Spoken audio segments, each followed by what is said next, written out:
রেস্টুরেন্টটাকেও বাদ দিলাম না, সেখানেও চুরি।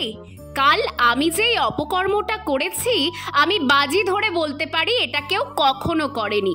যদিও এটা তোমাদের কাছে অপকর্ম, আমার কাছে তো সবুজের বিস্তার। এই ভ্যাপসা গরমের মধ্যে একটু এসির হাওয়া খেতে কাল বিকেলে একটা রেস্টুরেন্টে গেছিলাম। তবে খাবার খাওয়া তো যেমন তেমন। সেখানে গিয়ে আমার নজর পড়েছে সেই রেস্টুরেন্টের সামনে থাকা বাগানের দিকে।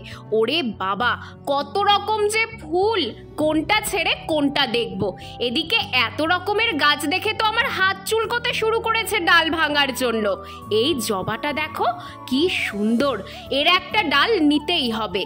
কিন্তু মুশকিলের ব্যাপার হলো সেই রেস্টুরেন্টের সামনে লাগানো আছে সিসিটিভি ক্যামেরা।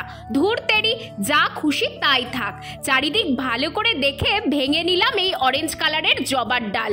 বিকেলে বেরোনোটা আমার সার্থক হলো।